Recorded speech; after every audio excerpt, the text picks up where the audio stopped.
عمر فاروق رضی اللہ تعالی عنہ کا زمانہ تھا، اور آپ جانتے ہیں وہ ہاتھ میں درہ رکھتے تھے اور گلیوں میں گشت کیا کرتے تھے رات کو۔ دن کو بھی آپ دیکھتے تو ایک شرابی تھا جو ہاتھ میں شراب کی بوتل لیے آ رہا تھا۔ اچانک گلی کا موڑ کاٹا تو آگے حضرت عمر آ رہے تھے، ایک دم ڈر گیا اور دل ہی دل میں کہا اے اللہ حضرت عمر کے قہر سے بچا لے، ساری زندگی شراب نہیں پیوں گا۔ سچی توبہ کر دی اور جلدی سے وہ شراب کی بوتل بغل میں دبا لی۔ اتنے میں حضرت عمر بھی سر پہ پہنچ گئے اور کڑک کے کہا، گرج کے کہا کہ یہ تیرے پاس کیا ہے؟ تو تھی تو شراب۔ اب ڈرتے ہوئے اس نے کہا حضور یہ سرکہ ہے۔ تو حضرت عمر فرمایا نکالو۔ اب وہ تھر تھر کانپ رہے اور بغل سے وہ شراب کی بوتل نکالی۔ جب نکالا تو وہ شراب نہیں تھی، سرکہ بن چکا تھا۔ تو جو اللہ شراب کو سرکے میں بدل دینے پہ قادر ہے، وہ گناہوں کو نیکیوں میں بدل دیتا ہے۔ تو یہ ایک صورت دکھائی کہ دیکھو یہ شراب کو سرکے میں تبدیل کر دیا، تمہارے گناہ بھی نیکیوں میں تبدیل کر دیں گے۔ تم آؤ تو صحیح اس کی چوکھٹ پہ، تم ہاتھ تو پھیلاؤ۔ حضرت داتا گنج بخش علی حجویری علیہ رحمہ کشف المعجوب کے اندر لکھتے ہیں کہ جو فرمایا گیا کہ جس نے توبہ کی اللہ نے اس کی مغفرت کر دی، تو ایک بزرگ کا قول نقل کیا کہ جس کو اللہ نے بخشنا تھا اللہ نے اس کو توبہ کی توفیق دے دی۔ اس کو بلایا ہی اسے ہے جس نے مغفرت کرنی تھی۔ تو توبہ کی توفیق کا نصیب ہو جانا یہ اللہ کی خاص رحمتیں ہیں، اور توبہ کرنے والا اللہ کی خاص رحمتیں پاتا ہے۔ توبہ کرنے والا جب اس کے حضور حاضر ہوتا ہے تو اللہ تعالیٰ اس پہ بہت خوش ہوتا ہے۔ اللہ کے محبوب علیہ السلام نے باقاعدہ ایک مثال سے یہ حقیقت سمجھائی کہ توبہ کرنے والے کے لیے اللہ کی خوشی کا عالم کیا ہوتا ہے، اللہ کیسے خوش ہوتا ہے توبہ کرنے والے پر۔ تو حضور نے ارشاد فرمایا ایک بندہ لمبا سفر کر کے اور صحرا کے اندر ایک لمبے سفر پہ تھا، تو راستے کے اندر اس نے چند لمحوں کے لیے سستانے کے لیے، دوپہر کاٹنے کے لیے ایک درخت کے ساتھ اپنا جانور باندھا اور خود سو گیا۔ اس کا خیال تھا چند لمحوں کے لیے آنکھوں کی نیند نکالوں گا اور آگے بڑھ جاؤں گا، اس لیے اس نے سامان بھی سواری اونٹ کے اوپر جو لدا ہوا سامان تھا، اس میں کھانا تھا، پینا تھا، دیگر ضروریات کی چیزیں تھیں، تو وہ بھی نہیں اتارا، کجاوے پر ہی پڑا رہا کہ چند لمحوں کے لیے میں نے کمر سیدھی کرنی اور آگے چلے جانا ہے۔ تو تھوڑی دیر کے بعد اس کی آنکھ کھلی تو کیا دیکھتا ہے کہ اونٹ ماں ساز و سامان کے غائب ہے۔ تو صحرا میں اونٹ کا گم جانا زندگی گم جانے کے مترادف ہے۔ تا حد نظر نہ کوئی آبادی، نہ کوئی انسانی وجود، تو پھر زندگی نہیں موت کے منہ میں اپنے آپ کو دھکیل لینا ہے جنگل میں، اگر آپ کے پاس کچھ باقی نہیں بچتا ہے۔ تو اس نے دیکھا کہ سواری غائب ہے، سواری غائب ہے تو اس کے اوپر جو سامان تھا وہ بھی غائب ہے، تو وہ دائیں بائیں بھاگا دوڑا اس خیال سے کہ میں جو ہے وہ اپنی سواری کو تلاش کر لوں، لیکن سواری نہیں مل پائی۔ تو پھر وہ دوبارہ آیا اور اسی جگہ بیٹھ گیا، اب موت کا انتظار کرنے لگا۔ چونکہ صحرا میں سواری گم گئی اور میلوں تک انسانی آبادی ہی نہیں ہے، تو وہیں پیاس سے ہلکان ہوا، بے چین ہوا، وہاں درخت کے ساتھ ٹیک لگا کے موت کا منتظر ہو کے بیٹھ جاتا ہے، اور یوں بیٹھے بیٹھے اس کی آنکھ لگ جاتی ہے۔ اچانک اس کی آنکھ کھلتی ہے تو کیا دیکھتا ہے کہ اونٹ ماں ساز و سامان کے پاس کھڑا ہے۔ تو اونٹ کا ملنا زندگی مل جانا تھا، تو وہ اتنا خوش ہوا کہ خوشی سے اس کی زبان بل کھا گئی۔ وہ کیا کسی نے کہا نا کہ جب بھی تیری قربت کے امکان نظر آئے ہم اتنے خوش ہوئے کہ پریشان نظر آئے۔ تو کہنا تو یہ تھا کہ اے اللہ تو میرا رب اور میں تیرا بندہ، لیکن وہ خوشیوں کے ہجوم میں درک گیا اور کیا کہتا ہے اللہم انت عبدی وانا ربک، اے اللہ تو میرا رب، تو میرا بندہ اور میں تیرا رب۔ تو اس قدر وہ خوشیوں میں درک گیا کہ اس کو اپنی زبان پہ قابو اور کنٹرول نہ رہا۔ کسی کے آنے سے ایسے ہوش اڑے ساقی کے، شراب سیخ پہ ڈالی اور بوتل میں کباب۔ تو کہتا اللہم انت عبدی و انا ربک، تو میرا بندہ اور میں تیرا رب۔ تو یہ اس کی زبان قابو میں نہ رہی اور وہ بل کھا گیا، خوشیوں کا ہجوم ایسا ہوا۔ تو اللہ کے محبوب نے یہ مثال بیان کرنے کے بعد ارشاد کیا، مجھے بتاؤ اس بندے کو کتنی خوشی ہوئی کہ زبان پہ قابو نہیں، جذبات پہ کنٹرول نہیں، کہنا کچھ ہے بول کچھ رہا ہے۔ تو صحابہ نے عرض کی حضور بہت خوشی ہے۔ تو فرمایا جس طرح یہ بندہ اونٹ کے ملنے پر واپس آنے پہ خوش ہوا، حتیٰ کہ خوشیوں کے ہجوم میں اس کی زبان بھی قابو میں نہیں رہی، یہ بتا رہا ہے خوشیوں کے وفور کا عالم اور مسرتوں اور جو ہے وہ خوشیوں کی کثرت کا عالم بتا رہا ہے۔ تو فرمایا یہ بڑا خوش ہوا جب کوئی بندہ پلٹ کے مالک کی دہلیز پہ آتا ہے، اللہ اس سے بھی زیادہ خوش ہوتا ہے کہ میرا بندہ میری چوکھٹ پہ آ گیا۔ تو پھر اللہ یہ نہیں دیکھتا کہ اس کے گناہ کتنے ہیں، سمندر کی جھاگ کے برابر بھی گناہ ہو تو معاف کر دیے جاتے ہیں، اس لیے کہ میرا بندہ پلٹ کے میری چوکھٹ پہ آیا ہے۔ تو توبہ اللہ کو محبوب ہے، اللہ کو مطلوب ہے، اللہ کو چاہیے کہ بندہ اس کے حضور آئے اور پھر اللہ جل شانہ اس کی مغفرت و بخشش فرما دیتا ہے۔ یہ موسم نور کے موسم ہے، عام دنوں میں بھی توبہ کرو، دن میں کرو یا رات کو کرو، کسی بھی مقام پہ توبہ کرو، اللہ معاف کر دینے والا ہے۔ لیکن یہ خاص ایام تو ایسے ہیں کہ اللہ کی رحمتیں بندوں کو معاف فرما دیتی ہیں، اور اگر کوئی توبہ کا جو ہے وہ دامن پکڑ کے آ جائے، اس کے حضور حاضر ہو جائے، تو پھر اللہ تعالیٰ جل شانہ بندوں کی خطائیں بھی معاف کرتا ہے اور ان کے گناہوں کو بدل کے نیکیوں میں تبدیل کر دیتا ہے۔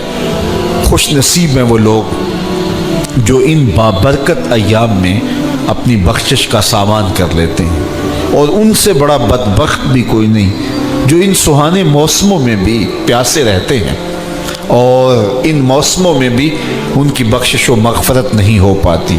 رت سہانی ہو، موسم اچھا ہو، تو مجھے بتاؤ کہ جو اس موسم میں بھی اپنے آپ کو محروم رکھے تو اس سے بڑی بد نصیبی کیا ہوگی۔ اللہ کے محبوب علیہ السلام نے منبر کی تینوں سیڑھیوں پہ قدم رکھتے ہوئے آمین آمین پکارا، تو حضور علیہ السلام سے عرض کیا گیا یا رسول اللہ صلی اللہ علیہ وسلم، ہر سیڑھی پہ قدم رکھتے ہوئے آپ نے آمین کہا، تو آپ نے کس بات پہ آمین کہا؟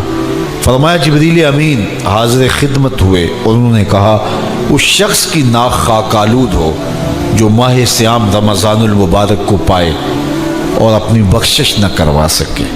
تو میں نے اس پہ آمین کہا کہ اتنا مقدس مہینہ نصیب ہو، اتنا سہانا موسم آئے اور وہ پھر جہاں کھڑا تھا وہی کا وہی کھڑا رہے۔ میں اور آپ اپنا محاسبہ کر سکتے ہیں، موسم رحمت اور فصل نور رمضان المبارک اپنا آدھا سفر طے کر چکا ہے، یہ مبارک مہینہ آدھا سفر اس کا بھی باقی ہے۔ تو میں اور آپ ذرا اپنے آپ کو اپنے ضمیر کی عدالت میں کھڑا کر کے اپنے آپ کو دیکھ کر کے دیکھیں، سوچیں کہ ہم نے ان 15 دنوں کے اندر کتنا سفر طے کیا۔ 29-30 شعبان کو ہم جہاں کھڑے تھے، کیا ہم آج بھی وہیں کھڑے ہیں یا ہمارا کچھ سفر بہتری کا ہوا ہے؟ اور اگر ہم وہیں کے وہیں کھڑے ہیں تو پھر ابھی وقت ہے، ہم بقیہ 15 دنوں میں اللہ کی رضا جوئی کے لیے کوشاں ہو جائے، ورنہ کتنی بڑی وعید ہے۔ جبریل دعا کر رہے ہیں اور اس پہ حضور آمین کہہ کے مہر لگا رہے ہیں، اس شخص کی ناک خاک آلود ہو جو ماہ صیام کو پائے اور اپنی بخشش نہ کروا سکے۔ مجھے اور آپ کو پتہ ہے کہ ہم کہاں کھڑے ہیں۔ بل الانسان علی نفسہ بصیرہ ولو القی معاذیرہ، انسان خود اپنے آپ کو جانتا ہے کہ میں کہاں کھڑا ہوں، وہ اپنے آپ کو خود دیکھتا ہے۔ ایک تو فیصلہ قیامت کے دن ہوگا، نامہ اعمال تولے جائیں گے اور نامہ اعمال کے تلنے کے بعد پتہ چلے گا نیکیاں کتنی ہیں اور برائیاں کتنی ہیں۔ لیکن ایک ہم اپنے ضمیر کے اندر ترازو گاڑ کر کے اپنے عمل تول سکتے ہیں اور ہمیں پتہ ہے ہم نے نیکیاں کتنی کی، ہمیں پتہ ہے ہم نے برائیاں کتنی کی۔ جو نیکیاں کی ان میں اللہ کی رضا کے لیے کتنی کی، لوگوں کے دکھاوے کے لیے کیا کیا، خواہش نفس کے لیے کیا کیا، لوگ اس کو نیکی سمجھتے رہے، لیکن ہم تو سمجھتے ہیں وہ نیکی ہے کہ نہیں ہے۔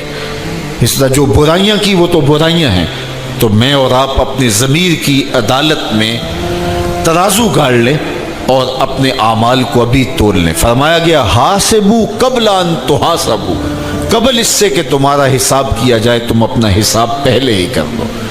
تو اپنے اندر کی ستھرائی، اپنے اندر کی پاکیزگی۔ ایک مفسر نے بڑی خوبصورت خسارے کی بات کی، وہ کہتا ہے کہ خسارہ یہ ہے کہ ایک شے کو ایک حسن دیا گیا ہے، دوسرے حسن سے اسے محروم رکھا گیا ہے، تو وہ شے کہتی ہے کہ میں خسارے ہوں۔ مثال کے طور پہ یہ پھول ہی ہیں، ان میں خوشبو ہے لیکن روشنی نہیں ہے، اندھیرے میں رکھ کے چراغاں نہیں کیا جا سکتا۔ چاند میں روشنی ہے لیکن خوشبو نہیں ہے، تو چاند کہتا ہے میں خوشبو کے خسارے میں ہوں، پھول کہیں گے میں روشنی کے خسارے میں ہوں۔ اسی طرح بلبل کہتے ہیں میری آواز میں تو جادو ہے لیکن میرے پنجوں میں زور نہیں ہے۔ شیر کہتا ہے میرے پنجوں میں تو زور ہے لیکن میں اڑنا نہیں جانتا۔ کوئل کہتی ہے میری آواز میں تو جادو ہے لیکن رنگ میرا کالا ہے۔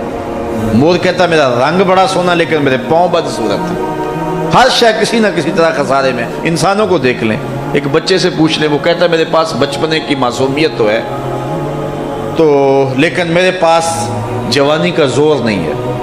ایک جوان سے پوچھیں، وہ کہتا ہے میرے پاس جوانی کا بانک پن تو ہے لیکن میرے پاس بڑھاپے کے تجربے نہیں ہیں۔ ایک بوڑھے سے پوچھیں، وہ کہتا ہے میرے پاس بڑھاپے کے تجربے تو قطار اندر قطار ہیں لیکن میرے پاس اب بچپنے والی معصومیت نہیں رہی، وہ اپنی خوشی سے آنا، وہ اپنی خوشی سے جانا۔ اقبال نے کہا تھا جنبش زنجیر در سے لطف آتا تھا مجھے، کوئی کنڈا بھی ہلا کے چلا جاتا تو اس سے بھی بچہ لطف کشید کرتا ہے۔